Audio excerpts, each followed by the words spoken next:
The curators have chosen blue as the theme to celebrate our health and well-being theme exhibitions this year. We chose blue because of its use in music and in art. You know, in music, the blues is always played in a minor key. And artists use blue to emphasize shadow, depth, and sometimes, you know, to describe sadness. If you think about Picasso and his blue period, it was his blue period, these paintings were made during a period of his depression. But blue also is a powerful, positive emotion. It's calming, it's spiritual, it's meditative, and it's healing, and can be restorative. So these examples of these works on the wall in this exhibition give you a chance to see how all these different artists have used blue and experience each work for its emotional quality and its hopefully its healing quality.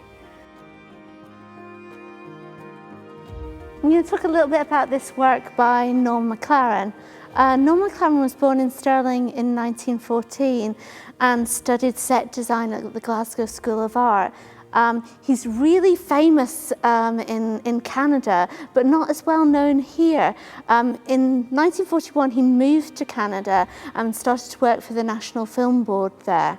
And he also opened his own animation studio and pioneered this fantastic new form of animation called cameraless, which basically meant that he actually scratched and painted on film to develop his work. His real genius was recognised in 1953 when he actually won an Oscar for his short film Neighbours. We're really lucky at Stirling to have the Norman McLaren archive here, and it's one of those collections at Stirling that actually spans both the art collection and the archive. So in the archive we've got papers and letters, and actually some of those are artworks in their own right. He's drawn a lot of his personal letters to people, and they're absolutely beautiful. But within the art collection we've got about 65 works of Norman McLaren's that are actually added formally to our collection. This piece here, Mutation 3, is part of a series of 8 works, and these 8 works explore the concept of change and the thirst for change. I think it's really apt actually that this one particularly is in the exhibition around blue and health and well-being, because it actually represents the idea of tattered wings on an icy climb, and the idea that change is not always comfortable, it's not always easy, but sometimes it can be liberating also. This is one of my favourite works in the university collection. It's by Victor Vassarelli, who was known as the grandfather of op art. He was born in 1906, and he studied medicine originally in Budapest and then moved to Paris. Op art is optical art, so he played with graphic design and graphic shapes eventually, having left medicine. So this work is particularly interesting, and I particularly like it because it was lost for many years. And not very long ago, about 3 years ago, we found it again in a corridor, just unexpectedly appeared in one of the corridors at the university, so we're delighted to find it again. It was framed with this original frame, which you can see, which is quite a unique 60s design. But we have recently been awarded money from the museums, galleries in Scotland to refurbish and reframe a lot of our works. So although this work wasn't actually reframed because we loved the frame so much, we actually reglazed it.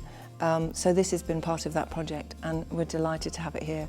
I feel like it's one of the works that is an icon of Stirling University because of the greens and the blue and the landscape that we're surrounded by.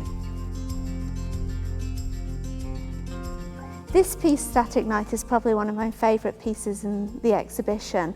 It's by an artist called Kevin Harmon. Kevin studied at Edinburgh College of Art in sculpture and then now lives and works in Glasgow. He gained sort of prominence quite early on in his career with his degree show when he was arrested for breach of the peace for smashing the window of the Collective Gallery in Edinburgh. He had actually told them that he was going to do it beforehand, but there hadn't seemed to be any agreement that this was going to happen, and afterwards he was arrested. But the idea behind the piece was that everyday objects such as windows are often overlooked, and actually they're beautiful and can be art themselves. And by smashing the window, originally it was going to be with a brick, but then it was a scaffolding pole, he was drawing attention to the window and its place in beauty. His work's really fascinating in that he goes quite regularly, he does a series called the Skip series, and he goes to builders' yards on a Friday afternoon when all the builders have gone home, and he takes everything out of the skip. And then over the course of the weekend, he reassembles the objects in the skip in a sculptural form.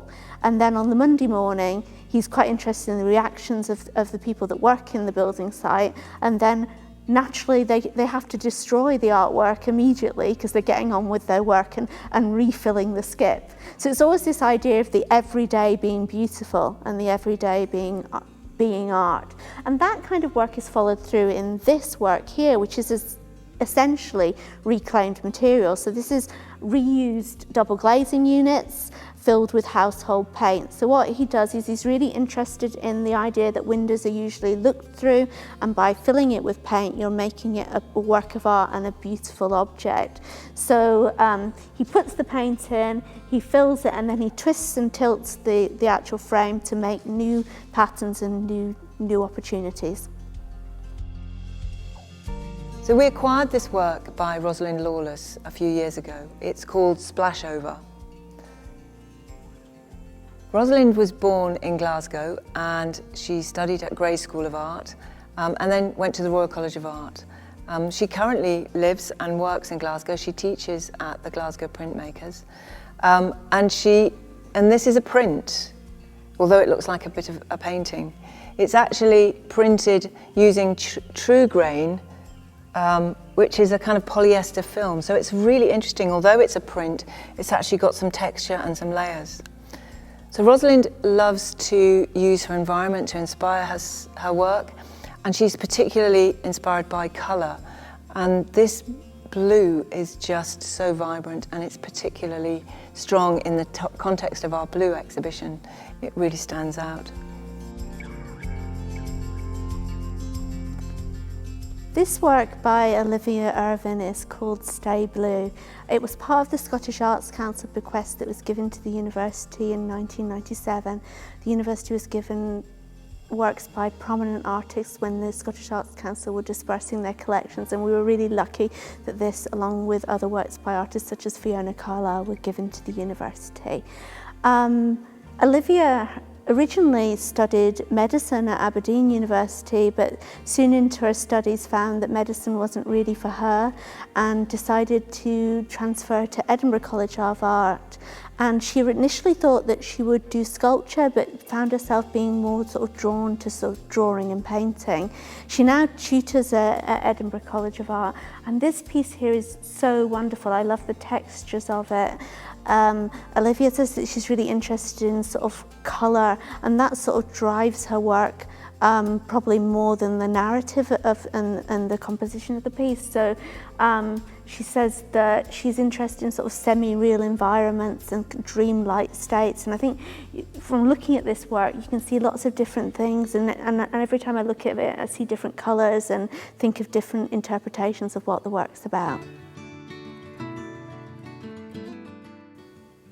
This work is called Homage to Johnny, and it's by an artist called Wilhelmina Barnes. Wilhelmina Barnes was born in 1912 in St Andrews, and she was a leading member of the St Ives movement of artists who were really instrumental in the advancement of abstract art in the 20th century.